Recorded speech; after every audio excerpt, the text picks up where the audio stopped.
What's up? What's up? Yo, who's that? Yo! You pick up the phone! Hello? What's that? What's up? I love that they put the Budweiser adverts back on. Quality. Welcome back to the channel, as always. So I thought we'd talk about creating a culture. It's something that I'm so passionate about in a workplace. And I think in the times we go through now, your people and your culture are everything. Because actually that's what holds it together. And I thought I'd talk about, in my opinion, the 5 most effective ways that I've found to create an organisation with great culture. And it's not something that you can force. It has to come naturally and it has to evolve over time. It's like telling someone to have fun. It doesn't just happen. You can't be made to have fun, just like you can't be made to have a great culture. It's about behaviours and characteristics and all of these tangible intangibles. But I thought I'd try and nail down 5 things that I think all great organisations and businesses have. I'm talking about this from the perspective really of when I was troubleshooting or where I've gone into businesses as a consultant or as a leader.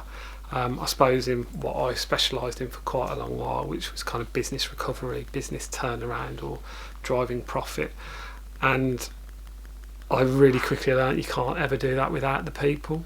I was lucky enough that was something that felt natural to me, but without people and great culture, you don't get great results typically, no matter how good your product is. In the long run, you do not get a longevity from your business and long-term profits and long-term delivery without a great culture. So here we go, here are the 5 things that I think lead to great culture. Number 1, super obvious, I've talked about it in succession planning and in recruitment, good people. If a good man. Great leaders surround themselves with great people. Who doesn't want to be around a good person? Because ultimately, what it comes down to for me and a good person, if someone was given a choice between there's the same outcome, but you can do it the right way for the right reasons, or you could skirt a few things, do some bits a bit wrong, but you're going to get away with it and both lead to the same outcome. You want as many people on your team that are going to do it the right way for the right reasons, because they're inherently good, and generally inherently good people you can trust, and trust is everything in business. So does what it says on the tin, recruit good people, and it's a great start to having a great culture. I just mentioned it in point 1, but point 2, trust. Very rarely do you trust people that aren't good, hence why you need good people. You trust good people. Don't forget the thumbs up. Oh, friend. Oh, new friend. Oh, friend. Please be my friend. Oh, friend. Oh, friend. Trust is everything, because you need to be able to trust your people, those that you work with, those that work for you, with whatever the decisions are that you have made as a leader, with the direction or the strategy that you are implementing. You need to trust that that will take place in the way that you believe it should. Equally, staff need to trust you as a leader, even if they think you've made a bad decision. If they trust you, and I've experienced this myself, I've had a very loyal workforce that absolutely did not necessarily agree with a couple of the decisions I made, but their trust in me meant that they supported the decision, they supported the direction, and actually I was ultimately proved right, but I was only proved right because they gave it everything in spite of the fact they didn't agree with the decision. But much more simple than that, why trust matters is because we want to be surrounded by people that we trust. We don't want to be second guessing thought processes, actions. Did they really do the thing that we said we'd do? And actually trust is much bigger than I'm boss, you do. Trust is all about being able to admit when you don't know. Trust each other through the good and the bad, through the knowing and the not knowing, because you don't feel failure when you're surrounded by people that you trust. It's a safe environment and it brings the absolute best out of your people and yourself.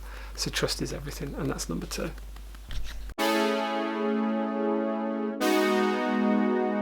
Number 3, failure together. big one. You can see how all these link. If you've got good people and you trust each other, the fear of failure is removed. I've talked about it in some of the videos about where motivation comes from, intrinsic motivation or motivation through others. Not being afraid to fail is one of the single biggest criteria in successful people, successful businesses, successful ideas. The problem with the word fail is it's like the word cancer, right?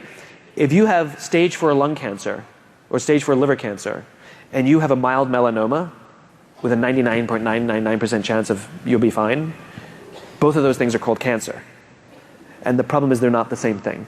And failure is the same, which is failure could be absolutely catastrophic or it could be a minor hiccup, but the problem is we call it failure. So I think we need to use different terms, right? Failure, I believe, is something we want to avoid. But falling is something that happens naturally. And we want to fall and get up more often. That's what I think is fall fast and get yourself back up, as opposed to lying on the ground and complaining, right? So I want to embrace falling, because that's taking risks, that's trying. You only fall when you push the boundaries, right? But the language matters because it changes our mindset, especially because it's too broad a definition for failure. So one of the ways we embrace falling is by when somebody does fall, we don't say, "What have you done?" We go, "Okay, try again," as leaders, right? Or how can I help you fix it? And we're just a little more relaxed about it. And we don't swoop in and do it for them, right? But rather we go, so in other words, we're encouraging risk-taking. And earning the luck and the opportunity, not having that fear of failure, is so critical to great culture and great business. Because actually, you want to win together and fail together. You have to learn from your mistakes. And if you do fail and you repeatedly fail over the same things and the same mistakes, of course, conversations and actions will take place, but that's not what it's about. It's not having that fear. You have a healthy respect for your colleagues, for the business that you're in, so that you can't perennially make errors. But what not having a fear of failure is about is dreaming big. Go for the big, hairy goals, the stuff that we've talked about, the targets that you don't think you might quite be able to reach, but you're going to strive for it. That new product, that new idea, that new division in the business that you wanted to start, or even just starting a business yourself. Not having that fear of failure is critical to great culture because it encourages inspiration. It allows you to inspire one another and get excited. And you can see as I'm talking about it, it's something I'm excited about. It's knowing that we're going to do something great for the good, for the bad. As I talk about in the Smithton's food market video, you can't be scared of the failure. You have to be prepared that it might happen, but it shouldn't drive your thinking. You should put things in place to prevent or mitigate the risk, but never be driven by fear. And the greatest cultures are ones where fear of failure is embraced. It is not feared. It's something we're going to have to face into, but we're going to do it together.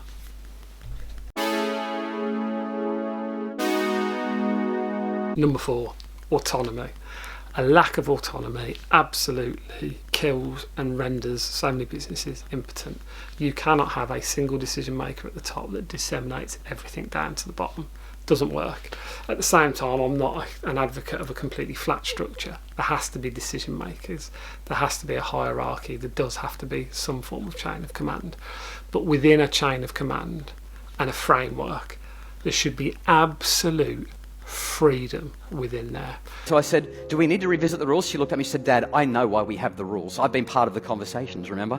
I said, "Okay." I said, "I want to ask you a tough question. You're nearly an adult. You're a year and a bit off being an adult. Now, I think these are good rules, but do we need to rethink the rules?" And then I waited and my heart pounded. And eventually she said, "Dad, I don't like the rules." And my heart stopped. And I said, And I started to think of how to respond. And as I was thinking, she jumped in and added something else for me. She said, "Right now, Dad, I don't like the rules one little bit. But they're good rules. I think we should keep them." This is the kind of line that every parent dreams of hearing from their kids. The heavens opened and the angels started singing, and I just wanted to hug her. I was like, yes. if you paid attention to the story, you don't get it by saying, well, damn it, they're good rules and I expect that you will keep them. That's part of being in this family. That's called control. And that's not how we get to this point. Instead, we get it through this thing called autonomy. Force creates resistance. But great relationships build autonomy, which allows us to leverage trust, which builds massive influence. So I'll talk here as a leader, how I like to be led, therefore I lead others that way. And not everyone will agree with this, but I strongly believe this. We are at point A, and you've heard me talk about how you execute a strategy. Point A, this is where we are. This is the objective. Getting to point B is the success. There's a huge number of points. From A to B is not as simple as bang, bang. There's hundreds, if not thousands, of points, interactions, moments that have to happen to get you to B. It is your job as a leader to state where A is and where B is, and how or what you want to achieve, and the parameters in which to achieve them. It is then your job as a leader to get out of the way. Let the teams worry about the journey. Let them choose left or right. As long as you're there at the back of the ship, guiding it, making sure B is still in sight, we're going to B.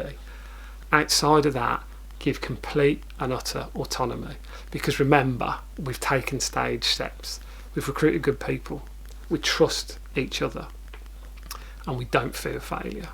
We will win together and lose together. So what's the risk to autonomy at that point? If you've got great people that you trust and we're not feeling failure, giving them the opportunity and the autonomy to succeed, I can't see the risk in it. So autonomy is key, absolutely critical to a great culture, because it creates development, personal development, and it gives them a roadmap to what their success looks like, and they start to become comfortable with decision making.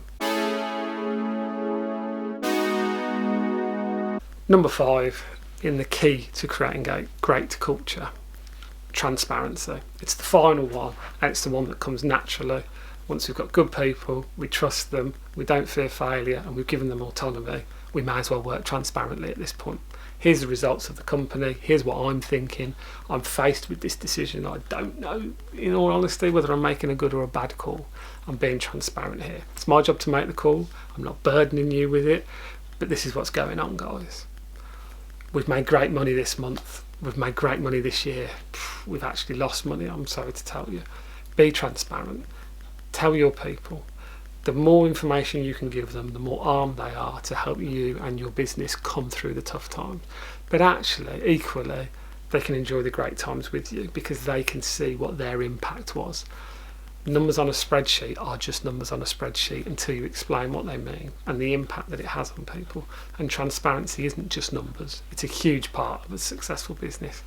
Sharing, and it doesn't have to go from top to bottom. You can decide what is appropriate, what level of disclosure you want to go to.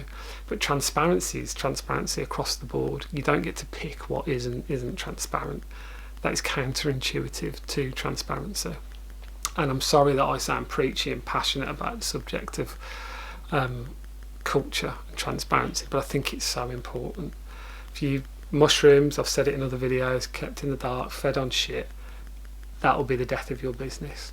Whereas a transparent, autonomous business has every chance of success because we know what success looks like, because we're honest about it. We're honest when we're winning, we're honest when we're losing, and we're honest when we don't know.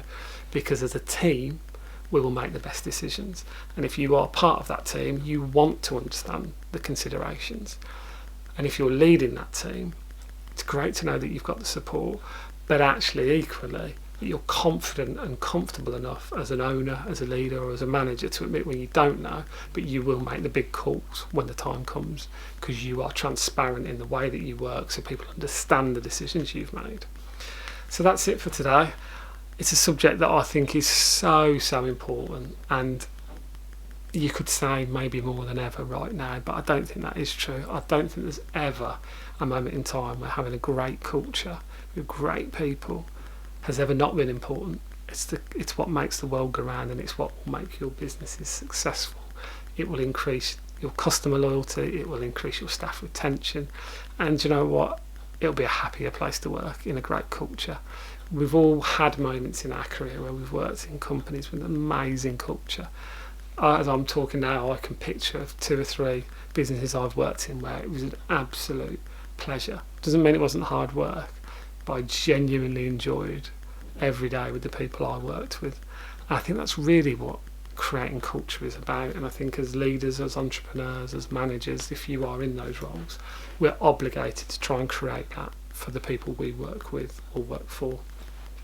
So, as always, please like, please subscribe, but most importantly, stay safe, and I'll see you in the next one. Bye.